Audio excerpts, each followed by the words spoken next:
All right, it's 5 o'clock. It looks like we have everybody, so we'll call to order the May 10th meeting of the Nantucket Memorial Airport Commission. And I'll start off with the virtual meeting statement. My name is Arthur Gasparo, Nantucket Airport Commission Chairman.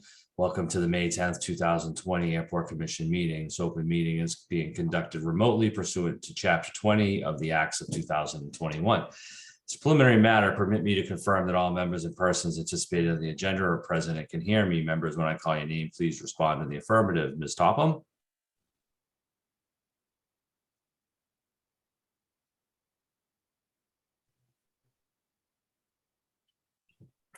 You got to take it off. I did. Perfect. Thank you. Ms. Guerin? Here. Ms. Planzer? Here. Mr. Marks? Here. Staff, when I call your name, please respond in the affirmative. Mr. Rafter? Here. Ms. Carberg? Here. Ms. Perales? Here. Ms. Stoikova Nelson? Here. And anticipated speakers on the agenda, please respond in the affirmative. Ms. Nugent? Here. Thank you. I will also be joined at some point by Christina Marshall of Anderson and Krieger, who will be with the commission for the executive session, which follows the open meeting. For this meeting, we are convening by video conference via the Zoom app as posted on the town's website, identifying how the public may join. The meeting will be aired at a later time on the Town of Nantucket YouTube channel.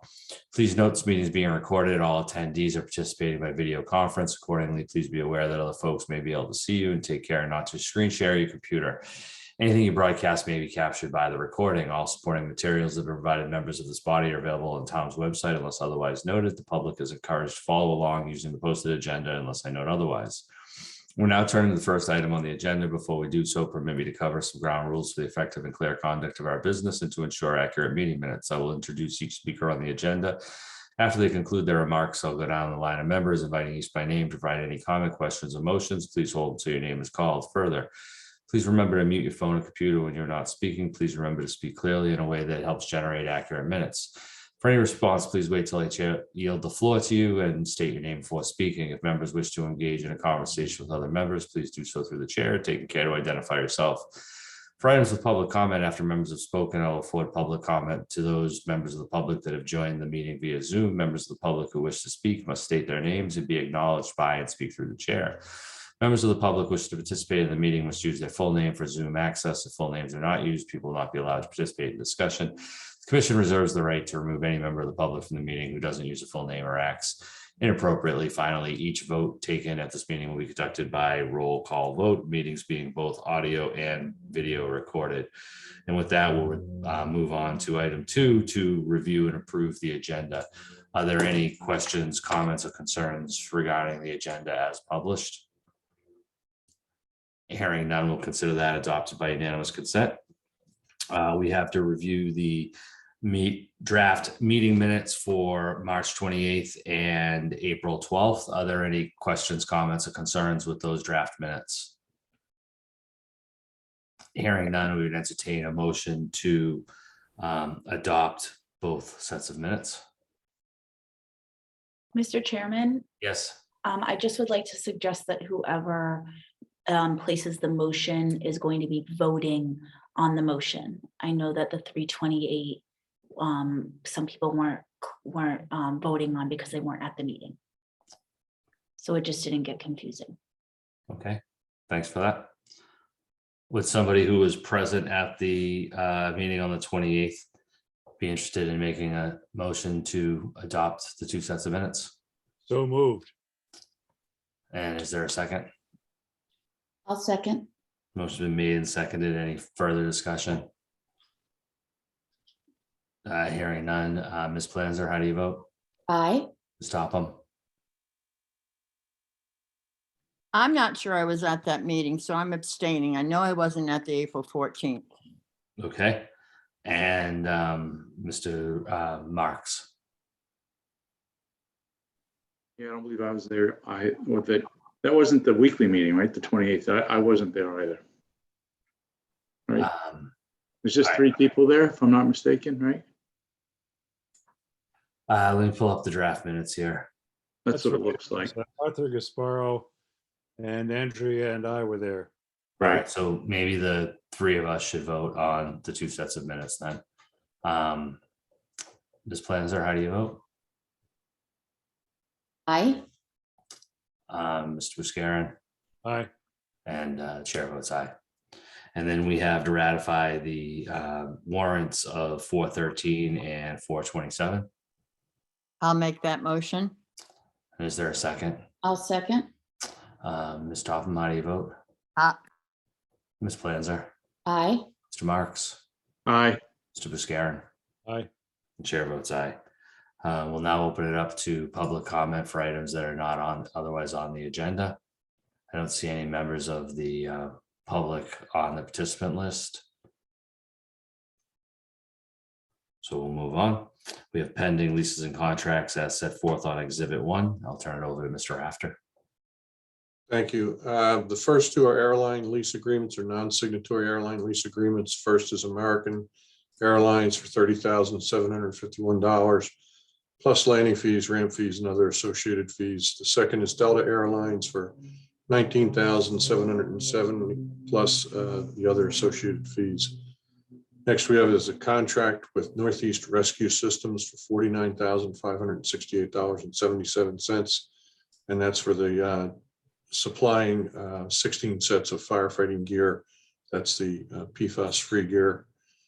We also have a contract amendment with South Shore Generator Services to extend the expiration date, and a contract amendment with Aero Specialties, another extension of the expiration date. These extensions are mostly affiliated with items that are tied up in a supply chain delays. Then we have a contract with Everett J. Prescott Incorporated for $355,000. That's to replace a backflow preventer on our geothermal system. And another contract amendment with Track Builders, again, for an extension of the expiration date. Thank you.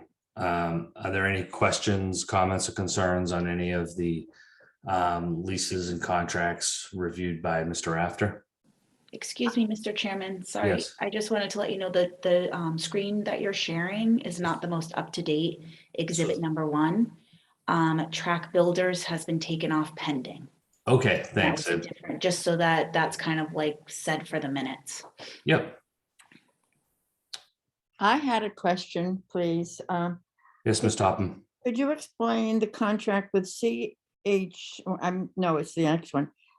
I'm sorry, I'm having trouble seeing today. CHA, and it says something about management, owner's management. Can that be explained to me, please? Yes, That one's on hold, right? it is pending, but I can Oh, okay. explain. It's for a owner's project manager.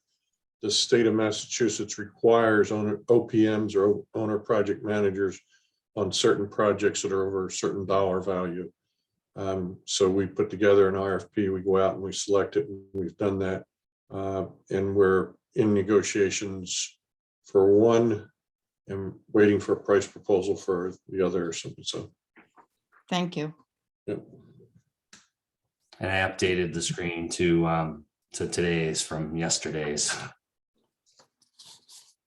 I do my best to keep up. You guys are It's quick.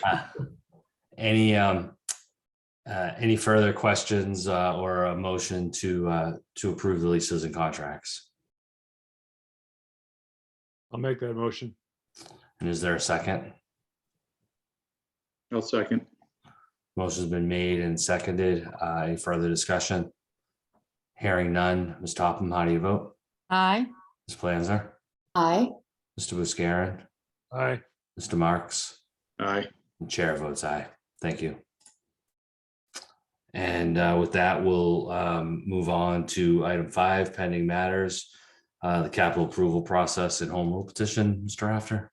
Still no change. Noah's reached out to our representative's office and we haven't heard back yet. We're still trying to push that through because it will start impacting our capital as they're out of sync with the town meeting schedule. So still trying to get that through the state. Okay, thank you. Any questions from anybody on that item? Hearing none, we'll move on to the PFAS investigation update. Mr. Carberg, I believe. Thank you, Mr. Chair. In your packet, you have the activity report for April. We are at 519 samples taken from 77 individual wells. That document reflects that 6 POET systems were decommissioned and 14 residences connected to town water. We've made additional gains through the month of May so far, and I'll detail those later in my report. Just as a reminder, that report is for April.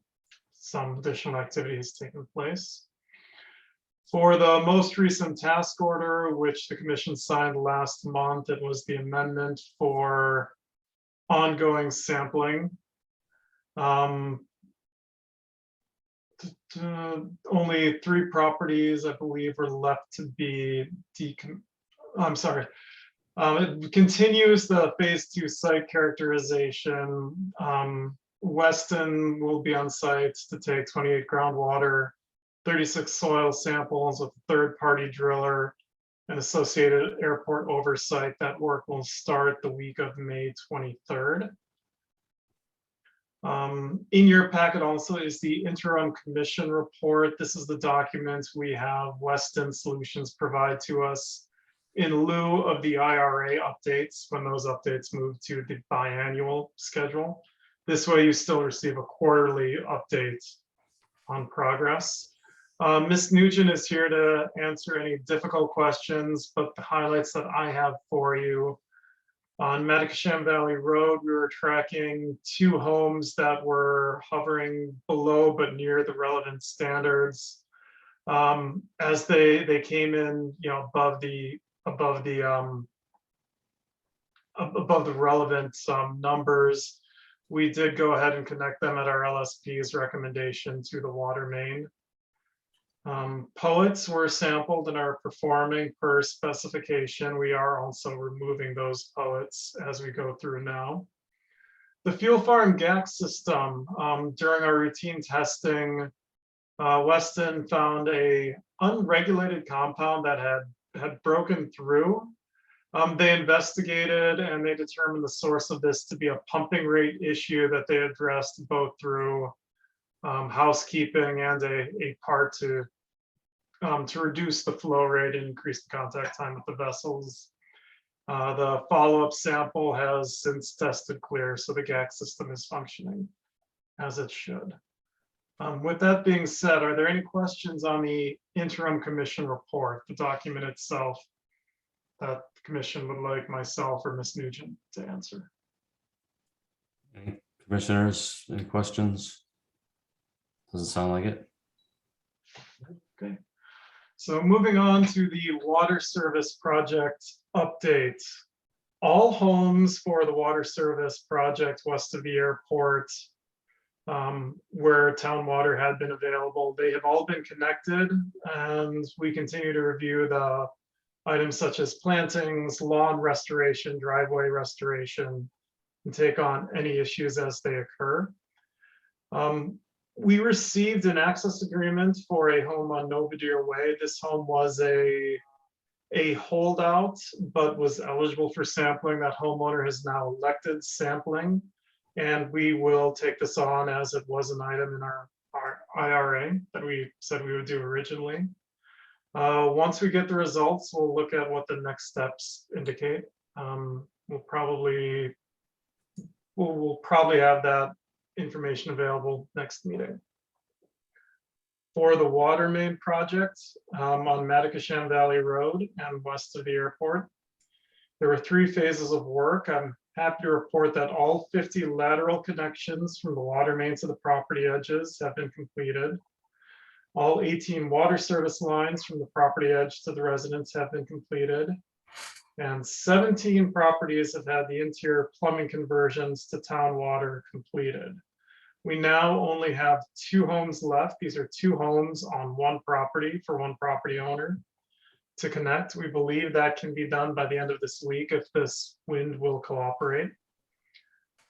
We also have a couple of miscellaneous items for those homes. We need to add a hose bib to a property, and we'll have a role for continued outreach and response. As you can imagine, as bushes flower in the spring, residents return, and they may have specific questions about the restoration premises, and we'll keep working through those.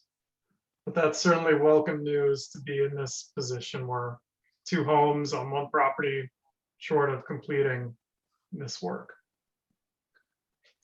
For Skyline Drive, the repaving and rehabilitation thereof, we're working with the town collaboratively on repaving for late spring. At this stage, my understanding is that the design work is currently underway with the town's consultant. And we are still working on identifying a firm to replant the cul-de-sac at the east end of Skyline, where the water main resulted in the removal of a good bit of vegetation.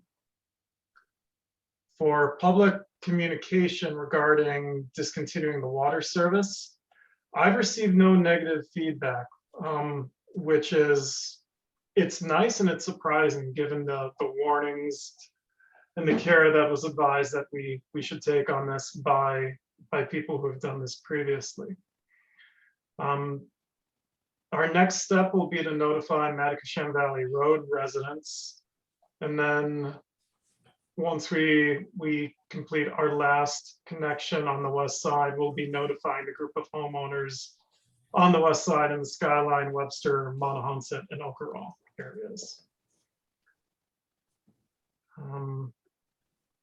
We continue to work with the 2 residents down from 3 who initially refused original sampling but are still receiving bottled water. There's a different standard under the MCP for discontinuing their water service. And I will have a more informative update next month as we meet with our LSP tomorrow to review that status.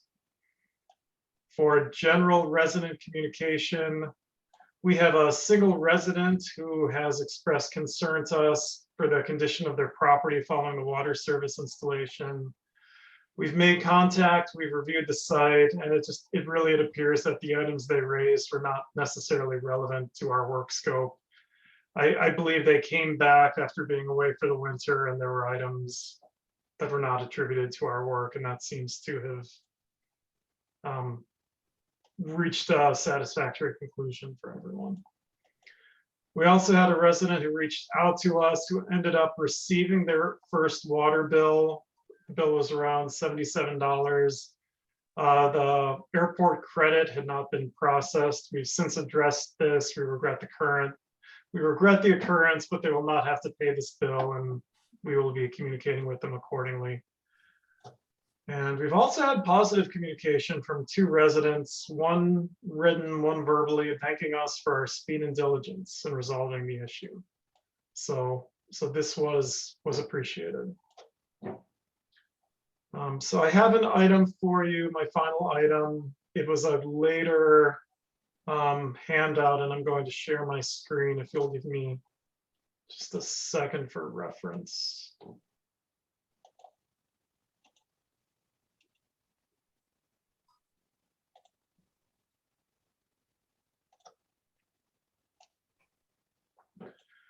Okay, so staff had received an abutter notification for a major commercial application or major commercial development applications, plural, for 1 and 7 Airport Road.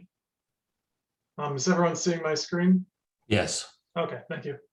I just have the overview of the GIS highlighted for 7 Airport Road to orient the commissioners. We provided a set of staff comments. These are in your email handout that included PFAS and other related items. I'll just end up covering them all here. I felt that some were important for staff coordination, but also to bring to the commission's attention. And the 3 items I raised were, as an abutter responsibility for compatible land uses per the FAA's requirements, we have no objection. The uses proposed in the MCD are all compatible with aeronautical operations. However, due to the runway surfaces in the area, we wanted to make sure the project owner knew that they would be responsible for 7460 permitting, both at initial and for any subsequent projects, and we will communicate this to, we have communicated this to planning other than that, I don't see a further role for staff on that item, other than making sure the project proponent is aware of their 7460 requirements. As a general public, the second item is as a general public health and emerging contaminant of environmental concern item. We want the project owners to be aware that the groundwater in that area runs roughly north to south across those sites, and PFAS contamination has been observed both down gradient from and up gradient of these sites and not attributable to the airport AFFF use.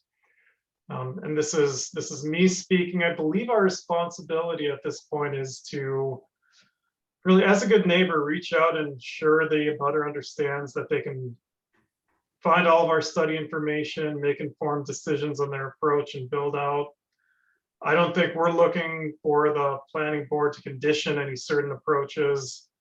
But for example, one thing the owner might want to consider is performing a phase 1 site assessment at this time.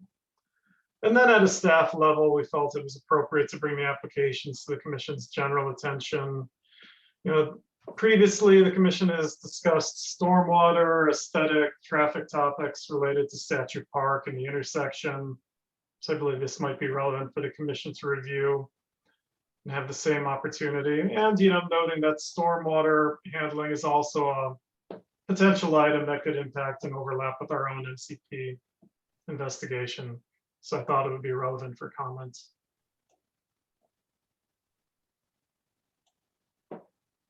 So that concludes my report. I don't know if that last MCD application item is something you would want me to leave up for discussion. Maybe put up the site plan if you have it.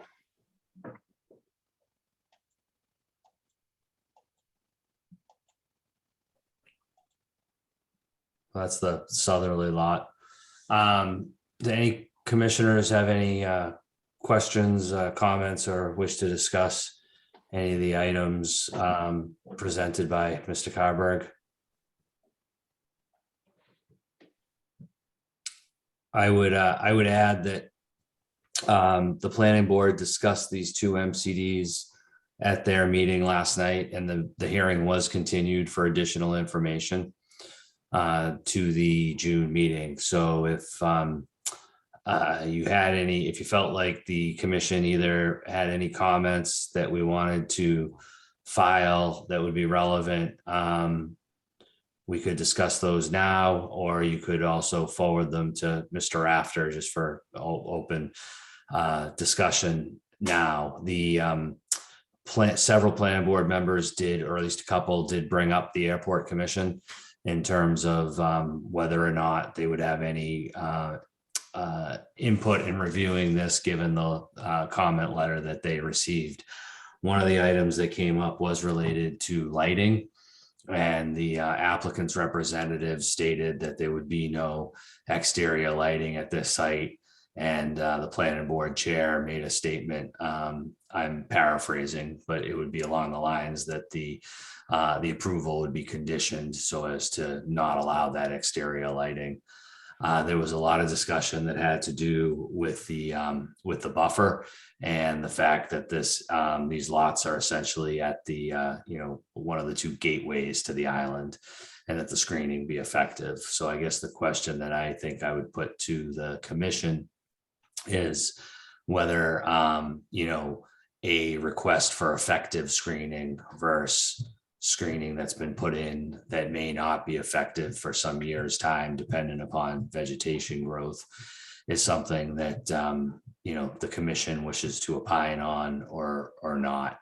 And then with respect to stormwater, I think the same thing, whether or not there should be an actual suggestion for currently there's no design or proposal for any actual stormwater infiltration, or treatment facilities. And so given the PFAS situation, is this an overreach that the airport on a property that just happens to be in the general area, but we are in a butter that has received notice? Is that something that we as a group collectively wish to provide any comment.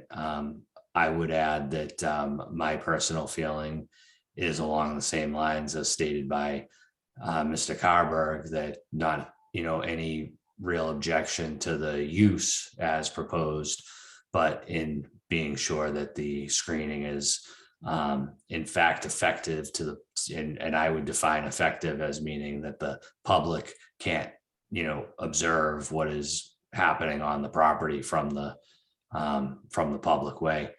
And that the stormwater is properly pre-treated and handled. With that, I'd open it up to whether anyone else had any feelings on whether we should file a letter along those lines or not, or any other comments. What's the nature of the screening? So right now, they planted a row of like 4 to 6 foot Leland cypress trees. But they're, you can see right over them. If I may, Mr. Chair, too, I had a visitor to the island on Daffodil Weekend, and as we drove by that area, he commented, he basically said, "What is that eyesore?" And I said, well, it's somebody that's, storing equipment and things, but it was very easily seen from the road.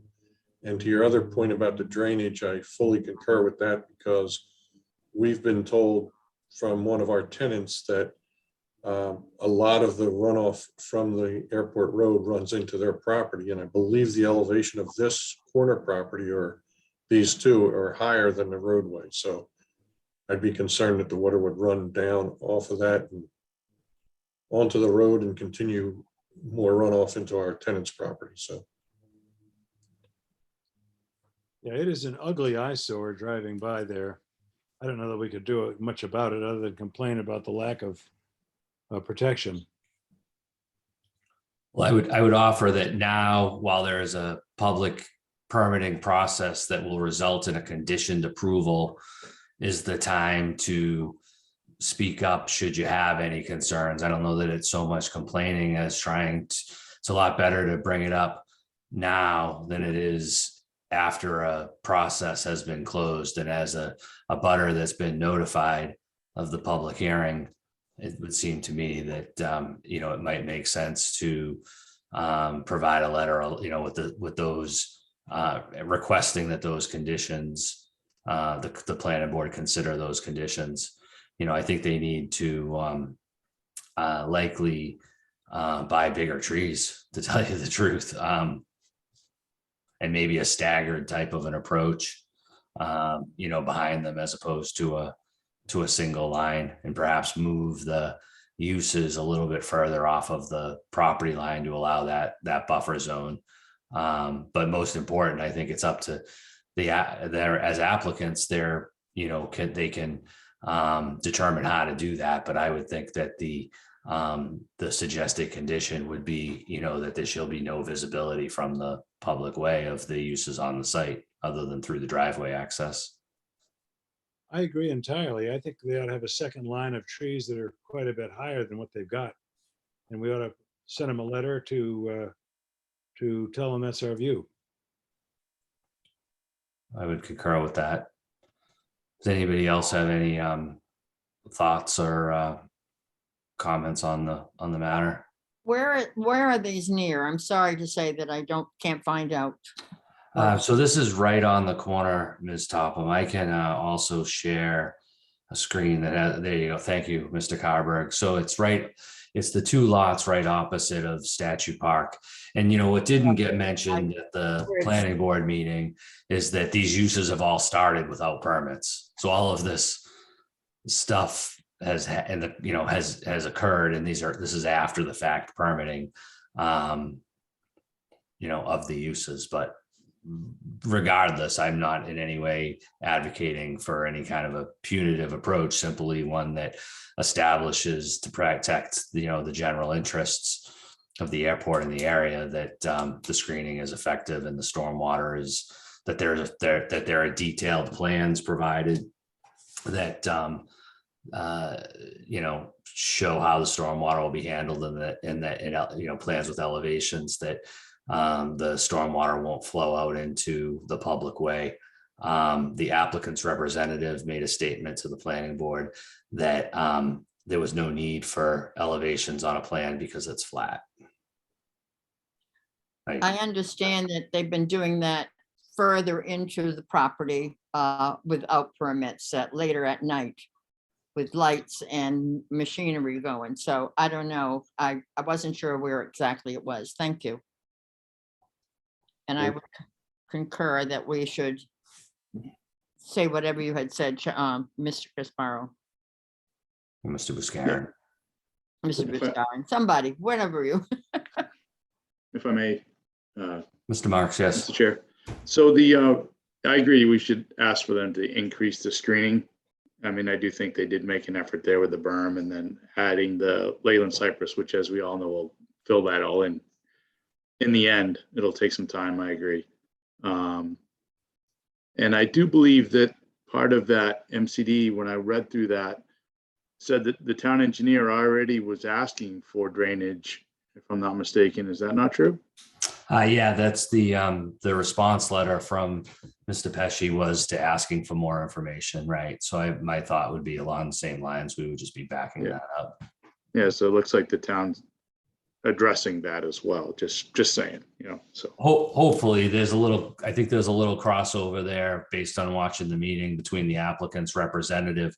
When you're in these sites are within the wellhead protection zone. And so that requires I think as you may be aware, a letter of water quality certificate, which is issued by Wannacomet Water Company. So sometimes there are two different standards, perhaps. One, which would be from a town consulting engineer, Mr. Pesci, in terms of handling groundwater, and another from it'll be from the director, Mr. Willett, as related to I think suitability for chances of pollution and that sort of thing. But I would be in agreement with Mr. Pesci's comments, essentially, that there should be a drainage design plan, and at a minimum a proposed conditions plan, which the MCD manual requires. I'm not sure why they actually, the applicants asked for a waiver on site plan review, and whether that board's going to grant that waiver or not, I'm not sure, but it didn't seem that the board was so inclined. So again, I think my suggestion, and from what I'm hearing, would be not a real hard hitting type of a letter, just expressing as a comment, as a notified abutter, supporting essentially, I think, the board's position as well, that that these items be provided, and then it be conditioned for the approval. Mr. Chairman, would you like that to come from staff or us to draft it for your signature? How would you like to approach that? I think I would open that up to commission discussion. I would think that it probably would come from the commission with care, custody, and control of the airport, but we'll see what It's fine. I just want to make another comment, is that, yeah, I might agree that it's an eyesore. I drove by it myself, but by the same token, there's not a lot of places on Nantucket to do this kind of work. And unfortunately, that is one of the last places that's zoned that way that isn't already being used in that fashion. So we have to be considerate to that as well as we continue to grow and the island grows and the available property for this type of work shrinks. We get backed into these corners. So it's necessary that we have these places as well. So I couldn't agree more. I think that's why I started off mentioning that without a doubt, it's not an objection to a use. I can tell you, I personally voted for the zoning change last year to allow this was all up till last year. This was all R20. Right. So this just got put into CTEC. So, this is creating that, but I think balancing to the location and the interest as a gateway from the airport, that have your use, but put the effort into making sure that it's not having an adverse or negative impact on our community either. For screening. I agree. And are they aware of the problem that we have with the drainage? Whatever tenant said that runoff was bad. Are they aware of that, or, you know? I don't know if they're we do aware a of that. general kind of thing about the drainage, but if it's affecting our property, that's really, I think, what we ought to emphasize. Right. I think there was one issue that was brought up. Another member of the public submitted a letter to the planning board showing, there was drainage that was installed just last year, catch basin near the corner with leads to a leach pit over on Statue Park. And they submitted pictures showing before and after, last week's storm with all kinds of silt, all piled in and around that. So now you have a drainage system that leads over to airport property where the siltation is, being allowed to, just freely flow in, and it's just going to, negatively impact the longevity of that system. So that's why I think that, it's very important that, and I think a lot of these things were reiterating what was discussed at a planning board meeting last night. But there was certainly some pushback from the applicant's representative in terms of how much needs to be done. So I would, so if there was a motion that the commission send a letter to the effect that effective screening and drainage be provided, we could certainly work that up. I think that's a good idea, because Noah already sent like the memo, staff has these comments, but then the commission might have comments, right? Right.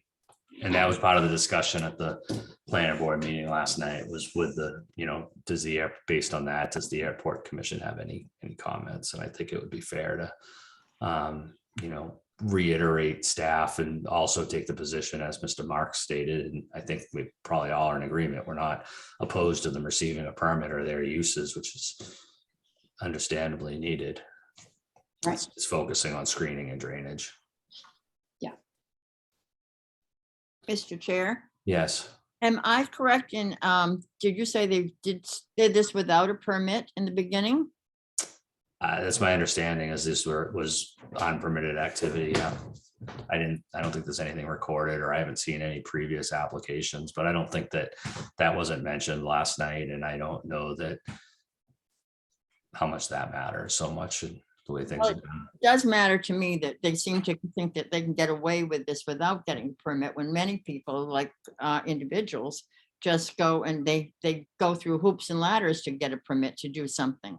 So, it's nothing to do probably with us, but anyhow, that's what I feel. Understood. Is there such a motion to send a letter or to provide any other comments? I make that motion. Is there a second? I'll second. Is there any further discussion? Ms. Topham, how do you vote? Aye. Ms. Planzer, Aye. Mr. Buscarin, Aye. Mr. Marks? Aye. Chair votes aye. Okay, thank you. And was there any other questions or comments on the remainder of Mr. Carberg's presentation related to PFAS and the water connections? And we also have Ms. Nugent here. I don't have any questions, but I think we ought to nominate somebody to write that letter. I can work with staff on that. That'd be great. Thank you. Thank you, Mr. Chair. And we'll be sure to circulate that to the commission as well. So with that, hearing nothing further on the PFAS investigation update, we'll move on to item 6, which was the annual town meeting update. Mr. Rafter. Yeah, thankfully, I don't have much to report. All of our articles were passed, and now we're working to move forward for those that will take place effective July 1. So nothing was called. That's good town meeting for us. Want me to jump over to the next item? Please. The Cape Air flight schedule. We've been notified by Cape Air that they're going to be reducing their schedule significantly due to a pilot shortage. It's going to have a very significant impact on the Hyannis flights. They may be down to 1 a day, 4 days a week at some times. They're cutting out some other cities. They're also looking to cut back some of their essential air service markets, which a number of essential air service providers are trying to do. You may remember before COVID, there was a pilot shortage, and the COVID pandemic just exacerbated that from a couple of perspectives. One, the older pilots continued to have to retire, and the other was there was limited pilot training going on during COVID. So they're not the only ones. A number of airlines are facing it, and we're awaiting some information from Cape Air, because we'd like to support them with a letter to our congressional delegation on potential alternative pathways for pilots to get their 1,500 hours and other possible creative ways to encourage and expedite the process for pilots to be able to get into the left seat. So we'll have more on that at the next meeting, but I just wanted to make all of the commissioners aware it's going to have a significant impact on us because of the connection to Hyannis. But it's a business decision that they are faced with trying to deal with. So we'll hopefully bring back for our next meeting a letter of support to our delegation for your support. Thank you. Any questions on that? And their reduction in service begins in June, is that correct? I believe it's June, yes. And if I'm not mistaken, I think they're going to be eliminating Kennedy service. It's going to impact a number of markets. I believe I saw no Hyannis on the weekends and one Hyannis flight per day. I believe that's correct, yeah. Well, hopefully anything we can do to help them get that back up would be good. Moving on to item 8, if there's nothing further, the memorandum of agreement approval, the union. Yes, we now have a signed memorandum of agreement with the union and requesting the commission approve this document, after which a new contract will be created based on the changes. The cost of living identified in this agreement is 1% the first year, 1.5% and 1.5% the second and third years. And you may recall this agreement expired back in, this covers the years 2020, 2021, and the last year will begin this July 1, I believe. And if I'm wrong, Jamie will correct me there. It also addresses previous issues with the wage matrix. So as we just finished negotiating this, we're going to begin negotiations for another agreement. So we ask your Mr. Rafter, yes. this went 7/1/20 to 6/30/23, the contract that we're working on. I was off a year. Thank you. So we get a little breather before we negotiate the next one. Are there any questions on the memorandum of agreement, the union? Is there a motion to endorse the memorandum of agreement? I'll make that motion, and I'll thank all that were participating in it, working so hard to get it finalized. Is there a second? I'll second the motion. Motion been made and seconded. Any further discussion? Hearing none. Ms. Topham, how do you vote? Aye. Ms. Planzer? Aye. Mr. Buscarin? Aye. Mr. Marks? Aye. Chair votes aye. Thank you all. And moving on to the next item, the non-union employees COLA discussion, Mr. Rafter. Thank you, Mr. Chair. And before we move on to that, I want to thank Jamie because she did a lot of the heavy lifting in that union agreement and has a lot of work ahead of her working out the details for each of the individuals on the matrix change. So thank you, Jamie. Thank you, Mr. Rafter. On the non-union employee COLA discussion, typically at this meeting each year, the commission votes whether or not they want to have the non-union cost of living increases mirror the same that are in the agreement with the union. So that's up. I just wanted to bring that forward and ask if you would consider that, it would be effective July 1, and it would be the 1.5%, the same as the union's increase. That's what we've done in the past. Yes, that's, Are there any discussion or concern or suggested changes to that? Mm. Or is there a motion to provide the non-union employees a COLA increase that mirrors the memorandum of agreement that was just adopted? I'll So- make- And is there a second? Second, Any further discussion? Hearing none. Ms. Topham, how do you vote? Aye. Ms. Planzer, Aye. Mr. Marks, Aye. Mr. Buscarin, all right, and Chair votes aye. And finance, moving on to our third quarter report. so both the third quarter report and the increase in the fuel revolver will be presented to the select board tomorrow evening. I just wanted to go through the highlights of the third quarter report. It's in your packet, but you'll see revenues year to date are up overall about 67% or $7.3 million. Main driver of that is, again, the fuel revenue. And currently total fuel sales have increased 4.3 million over this time of 2021. We also saw an overall increase in other areas such as PFCs, fee income, vehicle income, all as a result of the economy recovering from the impacts of the pandemic. Total operations and employments are up 18% and 145% respectively over this time last year. Again, that was a COVID year. The expenses as of the third quarter total are up 45% or 2.2 million. And again, a big driver of that was the cost of fuel. And we're selling 39% more gallons this period over last year. Total fuel expenses were up $885,000. Payroll expenses are a bit of an anomaly. They're still reflecting some CARES Act reimbursements.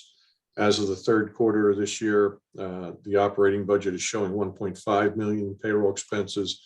However, we did receive 2.1 million in payroll expenses from the CARES Act, and that would have totaled 3.6 million.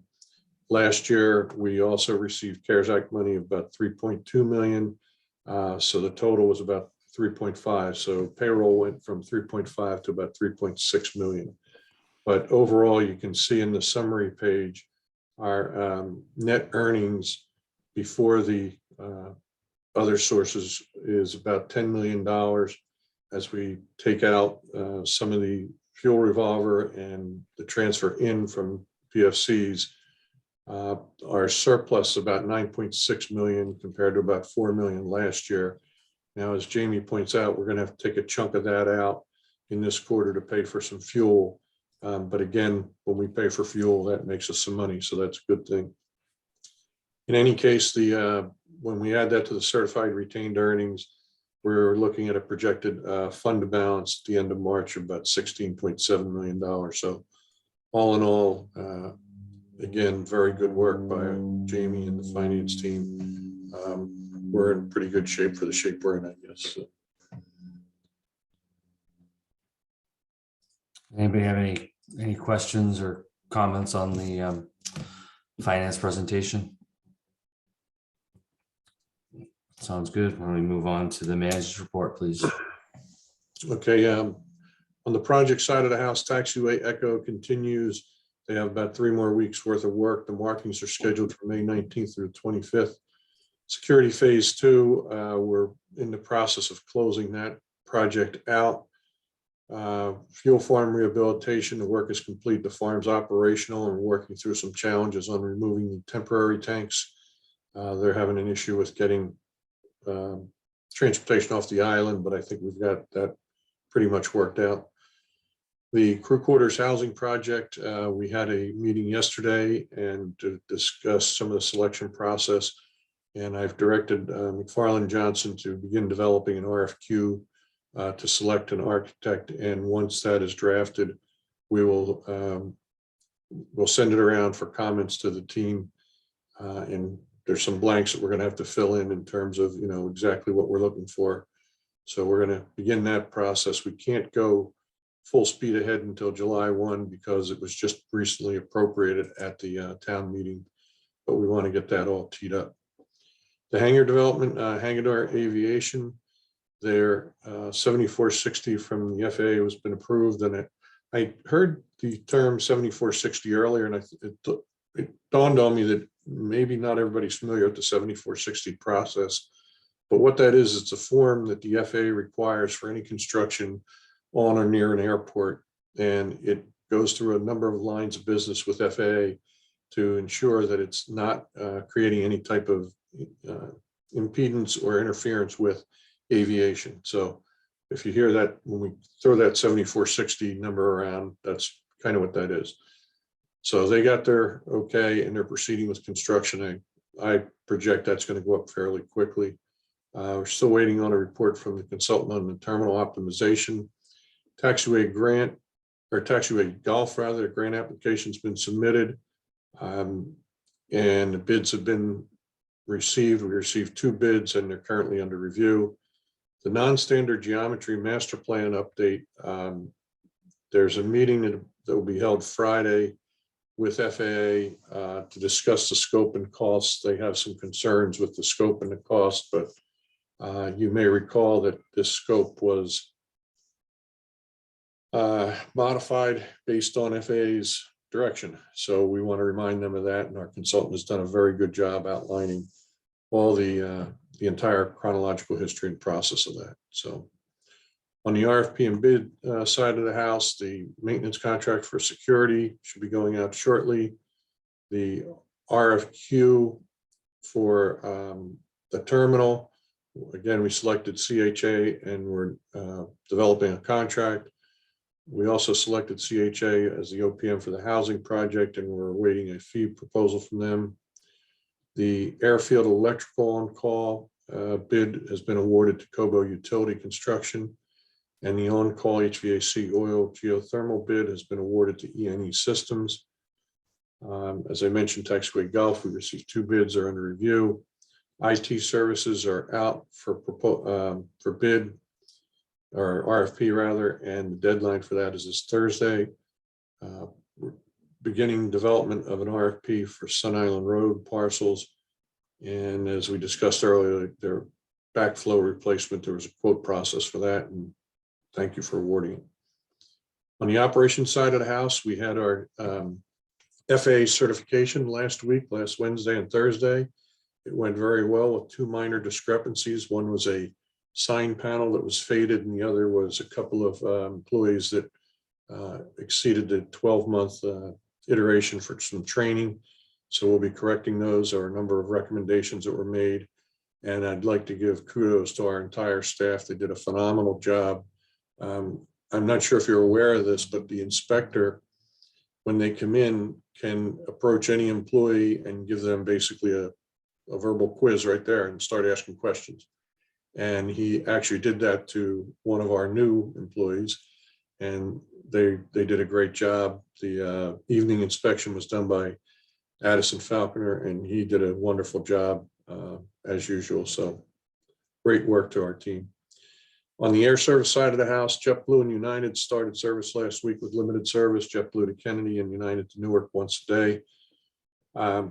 Taxi cab, I believe it's next week that the select board will be considering or having a hearing to consider the increased rates that were requested from a taxi cab operator.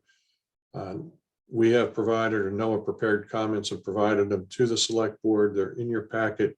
We still have time to add to that. If you have any additional thoughts or comments on that or concerns, please contact me and we'll make sure that gets in for the select board next week. We are continuing discussions with Beta Technologies. You may recall they're the electric vertical takeoff and landing company out of Burlington, Vermont. And we'll be creating an agreement that we'll eventually bring back to the commission for your approval. We're also working with some bunker road tenants to clear up some leasehold boundary issues. TSA was back in performing another inspection, this time on the airlines. They've also begun working with Robbie Holgate on the transition of security items from Dave Sylvia, who'll be retiring in June. And staff is beginning, they're working on next steps for the recently appropriated capital projects. and also starting to develop the FY24 request, which will be due in July. And just one other reminder, the deadline to submit applications for the commission positions is May 20th. I believe, Ms. Topham, your position is one that is up for reapplication. If you're interested, I would encourage you. And if you need any assistance with any of that, please let me know. Statistics are also in your package. And again, I'd just like to highlight a few items I thought were interesting.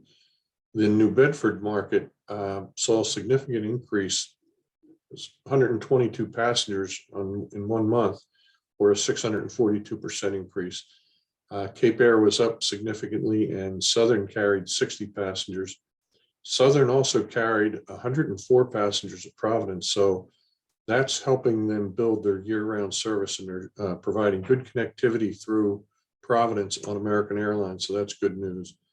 The freight, however, was down 22.6% over last March, and year-to-date's down 28%. We believe some of that has to do with last year, COVID. The freight was very high, so it may have been a decrease related to that. Last item on my report is personnel.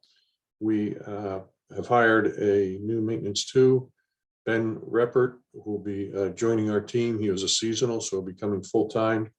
And unfortunately, we made an offer to an individual for a mechanic's position, but we were turned down, and they accepted a position with another town department. So it's very competitive out there. And that concludes my report. Thank you, Mr. Rafter. Does anybody have any questions or comments for Mr. Rafter on his report? I have a comment. You muted. You got muted.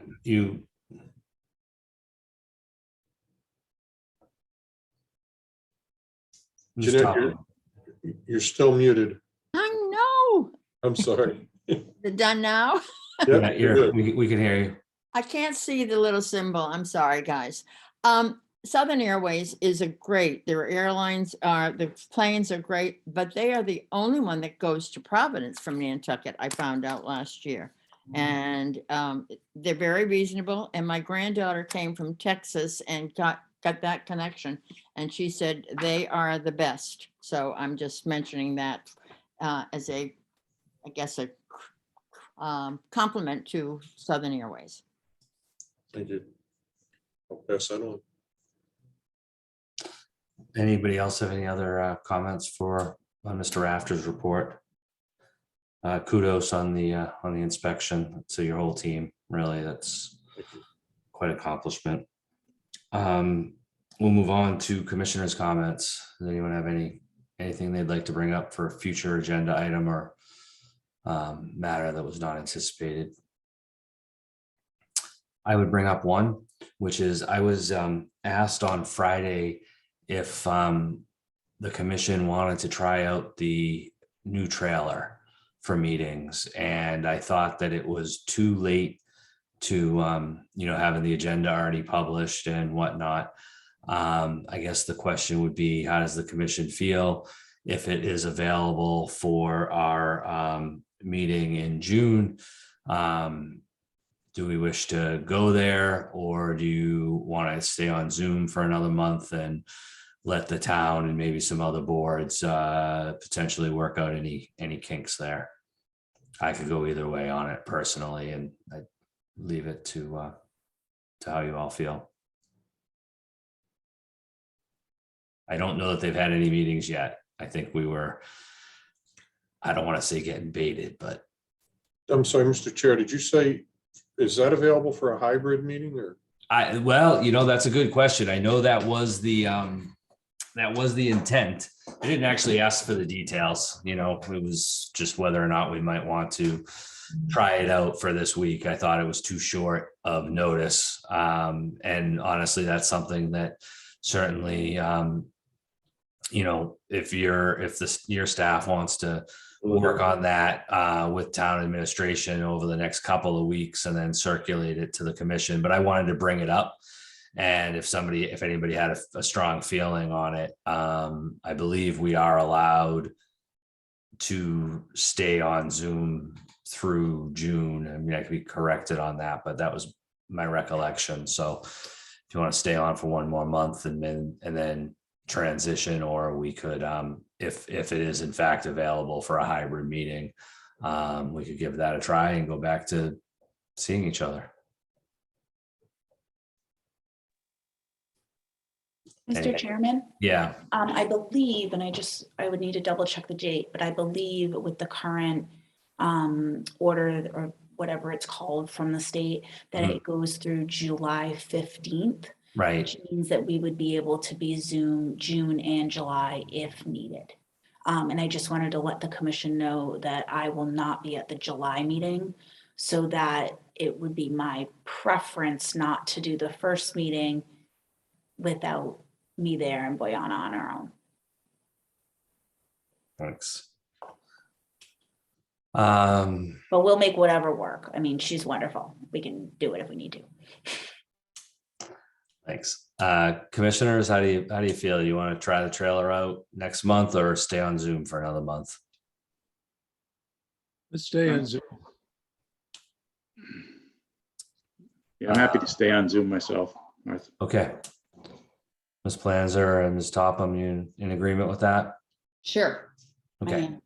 All right. Well, we can let them know and then we can see where it goes for July and how the town gets going on getting, maybe we'll actually be able to watch another group use that area for, use it first or even stop in and check it out. So, okay, we'll plan on Zoom for next month. Any other commissioner comments? Hearing none, we will move on to public comment. And I don't see any members of the public in the participant list. So we will entertain a motion to go into executive session per general law, chapter 30A, section 21A, to review the executive session minutes enumerated on the agenda for possible release, as well as the minutes of March 28th and April 12th for review and possible release, and to discuss strategy with respect to litigation regarding Walsh, where the chair has determined an open session may have a detrimental effect on the litigating position of the airport, not to return to open session. Is there such a motion? So moved. And is there a second? I'll Second. second. Ms. Planzer, how do you vote? Aye. Ms. Topham? Aye. Mr. Marks? Aye. Mr. Buscarin? Aye. Chair votes aye. Thank you all.